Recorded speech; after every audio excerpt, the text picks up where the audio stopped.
അല്ല അതെന്നറിയോ, മമ്മൂട്ടി ഇപ്പോ വയനാട് വീട് സന്ദർശനത്തിന് പോയപ്പോൾ ഒരാൾ കൂടെ നടക്കുന്നു. അപ്പൊ മമ്മൂട്ടി ചോദിക്കുന്നത് എന്തിനാണ് നിങ്ങൾ ഇങ്ങനെ എന്റെ കൂടെ നടക്കുന്നത്, നിങ്ങൾ വിളിച്ചിട്ട് വന്ന ആളാന്ന് വിചാരിക്കുന്നത്. ഞാനൊക്കെയുള്ള ഡയലോഗാണ് അല്ലേ, എപ്പോഴും കൂടെ നടക്കുക.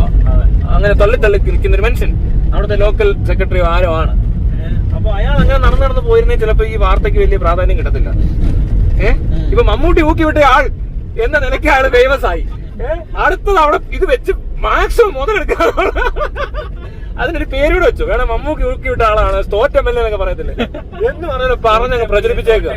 ആ വീഡിയോ നിങ്ങൾ തന്നെ ഫോളോയിലും മാക്സിമം വാട്സപ്പിലും ഷെയർ ചെയ്യുക, അറിഞ്ഞിട്ടില്ല അറിയിക്കുക. ഏത് ആ നേതാവിനോടോ എന്തായാലും സെക്രട്ടറി ആരോ അയാൾ കഴിച്ചു കൊടുക്കുക, അധികാരികൾ എത്തുന്നവരെ ഷെയർ ചെയ്യണം, അത് മാക്സിമം യൂട്ടിലൈസ് ചെയ്യണം. അത്രേ എനിക്ക് പറയാനുള്ളൂ. മമ്മൂട്ടി അങ്ങനെ പലതും പറയും, പക്ഷെ നമുക്ക് എന്തെങ്കിലും ഗുണം വേണം. അതുകൊണ്ട് എന്താണ് മമ്മൂട്ടി ഇത്രയും ചെയ്തിട്ടുണ്ട്, മമ്മൂട്ടിയെ കൊണ്ട് പറ്റുന്ന നിങ്ങളെ ഫേമസ് ആക്കിയിട്ടുണ്ട്. അതൊരു നെഗറ്റീവായിട്ട് കാണണ്ട, മനസ്സിലായോ? പലരും പറയാറുണ്ട് ഞാൻ ചില വീഡിയോ ഇട്ടപ്പോ നല്ലതായിരുന്നു.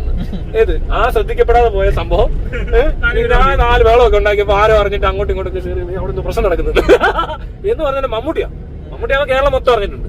അയാൾ രക്ഷപ്പെട്ടു. അയാൾ അതിനല്ലേ തള്ളിയത്. അയാൾ തള്ളിയത് എന്തിനാ? മമ്മൂട്ടിയോട് തള്ളിയത് എന്തിനാ? 4 പേര് കാണാനും അറിയാനും അല്ലേ. അത് വെറുതെ അല്ല, മമ്മൂട്ടിയെ പറഞ്ഞില്ല അത് ആരും ശ്രദ്ധിക്കത്തൊന്നുമില്ല. മമ്മൂട്ടി കാര്യം മനസ്സിലായി. അത് 4 വർഷം തള്ളി അതുവഴിയൊക്കെ പോകുന്നു പുച്ഛിച്ചത്. അപ്പോഴാണ് മമ്മൂട്ടി ചെയ്തു കാലക്ക് ഇതിനല്ലേ വന്നത്. അത് കൃത്യമായിട്ട് നടന്നത്. പ്രതീക്ഷിച്ചതിനൊക്കെ കൂടുതലാണ്. നെഗറ്റീവ് പബ്ലിസിറ്റി കാണും മാർക്കറ്റ്.